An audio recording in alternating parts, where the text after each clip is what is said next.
সময়টা 5 সেপ্টেম্বর 2024। একতা পরিবহনের সাথে বগুড়ার পথে যাচ্ছি অফিস কলিগ সাকিবের বাসায়।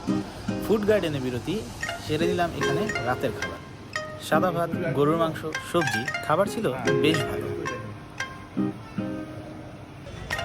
পৌঁছে গেলাম বগুড়া শহরে। রওনা দিয়েছিলাম 5:30টার দিকে, পৌঁছে গেছি 11:30-এ। আমাদের গন্তব্য এখান থেকে 1 মিনিটের হাঁটার রাস্তা। প্রতিমধ্যেই আমাদের চোখে পড়ছিল আকবরিয়া, দ্য গ্র্যান্ড আকবরিয়া। আকবরিয়ার নাম অনেকেই শুনেছেন, কিন্তু এখানে ঢোকার পর তাদের মিষ্টির আয়োজন দেখে চোখ কপালে উঠল। তখনই ভাবছিলাম বগুড়ায় মিষ্টি নিয়ে আমার ধারণা পাল্টাতে যাচ্ছে। মিষ্টি, নাড়ু, সন্দেশ, প্যারা সন্দেশ, আফলাতুন, আরও না জানি কত কি। বেকারি আইটেমেও আকবরিয়ার জড়ি নেই। আকবরিয়া বেকারি আইটেমকে এক অন্য লেভেলে নিয়ে গেছে। সুন্দর সকালের সাথে শুরু করছি পরের দিন। সকালটা শুরু করব আকবরিয়ার নাস্তা দিয়ে। বেশি বেলা হয়ে গেলে নাস্তা নাও পাওয়া যেতে পারে, তাই আমরা রেডি হয়ে ঝটপট করে চলে এলাম আকবরিয়ায়।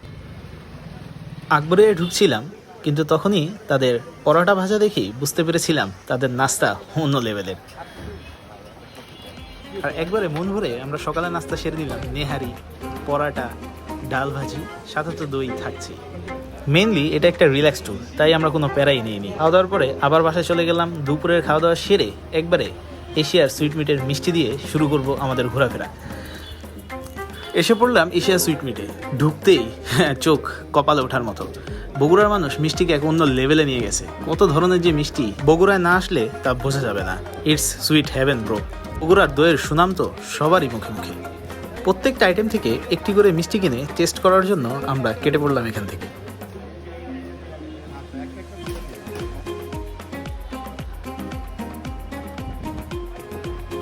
আমাদের পরবর্তী গন্তব্য বগুড়ার সেই বিখ্যাত মোমোইন। মোমোইনে যাচ্ছি বগুড়ার সৌন্দর্য দেখতে দেখতে। আমাদের সাথে আছে এক ঘুমবাবু। দেখুন কি সুন্দর হাসছে ছেলেটা। তার 5 মিনিট পরেই দেখুন তার অবস্থা। এই ঘুমবাবু আজব এক মানুষ, যেখানে সেখানে ঘুমিয়ে যাওয়ার অভিজ্ঞতা সে রপ্ত করেছে খুব ভালোভাবে। বাইক চালাতে চালাতেও নাকি ঘুমিয়ে যায় সে। যাই হোক, ছেলেটা ঘুমাক। আমরা আস্তে আস্তে এগিয়ে যাচ্ছি মোমোইনের দিকে। মোমোইন 5 star hotel, entertainment park, water park এবং ইকো পার্ক নাম মোমোইনে। কিন্তু আমরা একটু প্ল্যান পরিবর্তন করলাম, ভাবলাম ঘুরবো আগে মোমোইনের ইকো পার্কটি।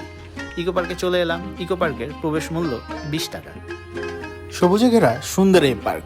বিকালে পরিবার বাচ্চা কাচ্চা নিয়ে আসার মতো খুব সুন্দর একটি জায়গা। ভিতরে আর্টিফিশিয়ালি সাজানো আছে অনেক কিছু, খেলনার দোকান, মেলার মতো বসে ভিতরে। দেখেন মানুষ কত আনন্দ করছে।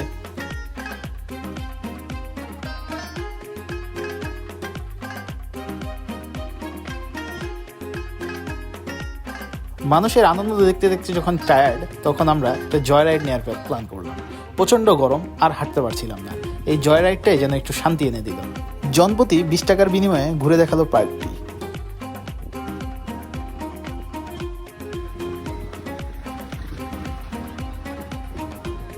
জয় রাইড শেষ করে চলে এলাম মোমোইনের ভেতর।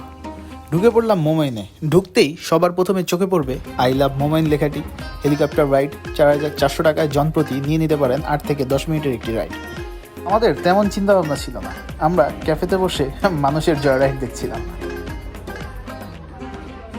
বিকেলে ঘোরাফেরার মতো খুব গুছানো, খুব সুন্দর একটি জায়গা। বাচ্চাদের জন্য cycling, outdoor activities, indoor activities, gaming, boating সব কিছুই ব্যবস্থা আছে এখানে। আমরাও একটু বোটিং নিয়ে নিলাম। পাশে যেটি দেখছেন ওইটা ওয়াটার পার্ক।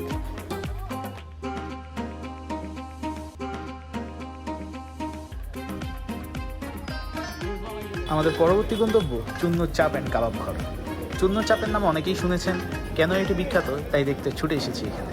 রাতের খাবার সারবো এখানে। ঢুকতেই এখানের ভিড় আর লাইন দেখেই বুঝতে পারছিলাম যে ইটস চাপ হেভেন ব্রো। এখানে চাপ ভাজার দৃশ্য চোখে পড়ার মতো। পুরান ঢাকায়ও এভাবে চাপ ভাজতে দেখা যায় না। লুচি, মুরগির চাপ, গরুর চাপ, আর সাথে থাকে সালাদ।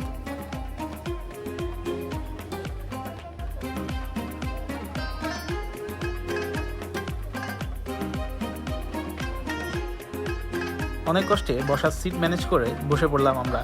চাপের টেস্ট ছিল এক কথায় অসাধারণ। যদি রেটিং দিতে বলেন 10-এ 9। আজকের ভিডিও এখানেই শেষ করছি। ভালো থাকবেন সবাই।